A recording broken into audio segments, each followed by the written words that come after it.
Bonjour tout le monde, j'espère que vous allez bien. Aujourd'hui nous sommes à la maison familiale rurale de Beauregard et je suis actuellement en compagnie de Cléa qui fait un CAP, un CAPA Maréchal Ferrand. Bonjour Cléa, merci de nous accueillir ici. Peux-tu nous parler un petit peu de ta formation? Alors la formation Maréchal Ferrand, c'est une formation qui vient se passer en 2 ans.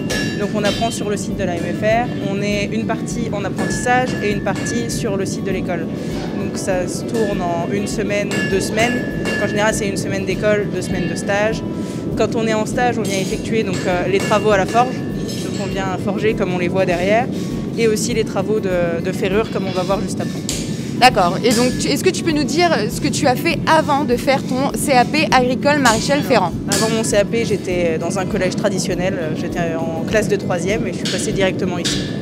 Et pourquoi as-tu fait cette formation? J'ai fait cette formation parce que je voulais être dans les métiers du cheval. Et c'est un métier qui m'intéressait vraiment beaucoup. Je tournais déjà avec un maréchal avant de venir en formation. Et ça m'a vraiment fait apprécier le métier et je me suis dit que ça pouvait être une bonne chose. Surtout que quand on est dans les chevaux, le maréchal c'est essentiel. Pas de pied, pas de cheval, c'est ce qu'ils disent toujours et du coup, faut s'y connaître un minimum. Donc forcément, Cléa va passer par là. Alors, est-ce que tu peux nous expliquer un petit peu ce que font les garçons derrière? Toi, lors de ta formation, tu es passé par là. Tu as fait... J'ai appris avec le maréchal qu'on voit là-haut, qui est Jocelyn, qu'on verra tout à l'heure. Et j'ai effectué les mêmes travaux qu'eux, c'est-à-dire que là, ils travaillent sur la forge. Ils partent d'une barre droite pour finir sur un fer, comme on peut voir dans ce qu'ils ont ici. Donc en fait, on vient d'abord tourner notre fer pour lui donner la forme. On vient faire les éponges pour éviter que le cheval se blesse. Ensuite, on vient faire nos rainures, c'est les traits qu'on voit à l'intérieur du fer, et nos étampures, les trous pour mettre les clous. Et peux-tu nous expliquer pourquoi? Alors, ici, on a des machines à gaz, et ici... Des forges à charbon, oui. Alors, ils travaillent sur des forges à gaz parce que c'est plus facile pour la chauffe, ça répartit mieux la chaleur sur le fer, et ça évite, comme on peut voir sur les forges à gaz à des moments, que le fer parte en paillettes, que le fer chauffe trop et qu'on perd justement de la matière. Là, vu qu'on travaille sur des fers qui pourraient être posés sur des chevaux, il faut éviter qu'il y ait des imperfections. Donc ils viennent travailler vraiment sur de la forge à gaz. D'accord. Et donc, lors de ta formation, tu fais beaucoup de pratiques. Ça te plaît, oui. Mais du coup, tu fais aussi un peu de théorie. On a aussi de la théorie. On a des cours généraux comme tous les élèves normaux. Et on a des cours professionnels, donc là qui vont être sur l'hippologie. Tout ce qui est sur le cheval. On va vraiment accentuer nous sur le pied, sur le membre complet, donc l'apprentissage des tendons, l'apprentissage des parties du pied. On va vraiment être axé là-dessus, mais on voit tout le cheval en entier. Donc on passe de l'alimentation aux soins, tout. Peux-tu me dire comment es-tu évalué lors de ta formation? Alors on est évalué sur un système de CCF, c'est-à-dire qu'on va être évalué sur tout le long de l'année. On a par exemple en première année un examen pratique qui va être sur le parage du cheval et qui compte justement pour l'obtention du CAP à la fin de l'année. D'accord, donc si j'ai bien compris, on est évalué sur toute l'année, donc pas de panique, on peut avoir des bonnes notes tout au long de l'année.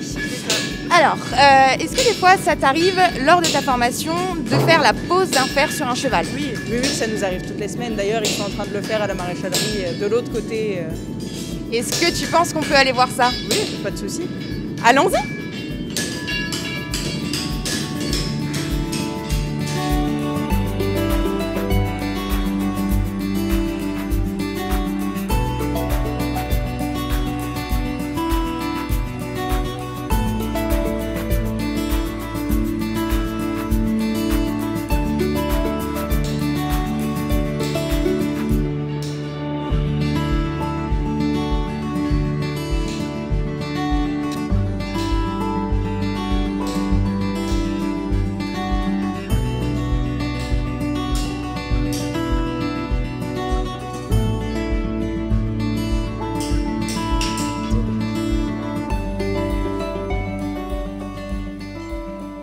Donc là, Cléa, peux-tu nous expliquer ce qui se passe juste derrière nous? Alors derrière, on peut voir Jocelyn, donc notre professeur de forge et de maréchalerie en général, qui est en train de ferrer Ronaldo, donc un cheval de l'école. Donc là, il vient poser son fer pour vérifier sa tournure. Il va ensuite venir refroidir son fer pour pouvoir le poser. et pouvoir brocher ses clous, donc pour finaliser sa ferrure.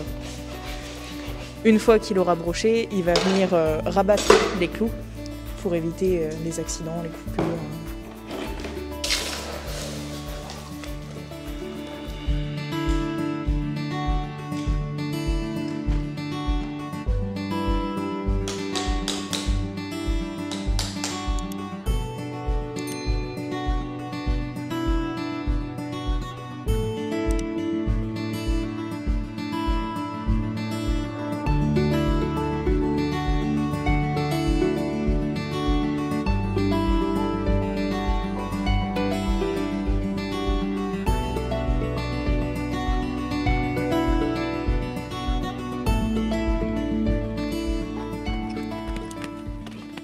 Bonjour Madame Richard, quel est votre rôle dans cette maison familiale rurale? Alors, je suis la coordinatrice pédagogique de la formation initiale et seconde donc notre directrice, Madame Barre. Alors quelle est la particularité d'une MFR? MFR, Maison Familiale Rurale. Maison, pourquoi? Parce que nos élèves participent aux différents services au sein de la maison familiale. C'est-à-dire que par exemple, ils vont faire la vaisselle, nettoyer leur salle de classe, passer l'aspirateur dans la salle de restauration. Donc voilà, c'est comme à la maison. Ensuite, le familial, puisque en fait nous sommes plus des formateurs que des professeurs et nous sommes présents sur les différents temps de la vie résidentielle pour assister les élèves le midi, le soir, proposer des animations, proposer du soutien s'ils en ont besoin.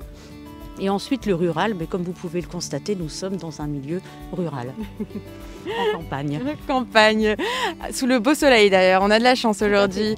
Alors j'ai une autre petite question. Comment les étudiants font pour intégrer la maison familiale rurale? Alors tout d'abord, il y a un contact auprès du secrétariat, puis automatiquement un entretien est programmé auprès de notre chef d'établissement. Pour finir, avez-vous un petit conseil pour les futurs étudiants? Être passionné par le métier. Très bien, c'est un très joli mot de fin. Bah, écoutez Madame Richard, je vous remercie. Merci pour votre accueil. Nous, on se retrouve très vite pour une prochaine formation agricole.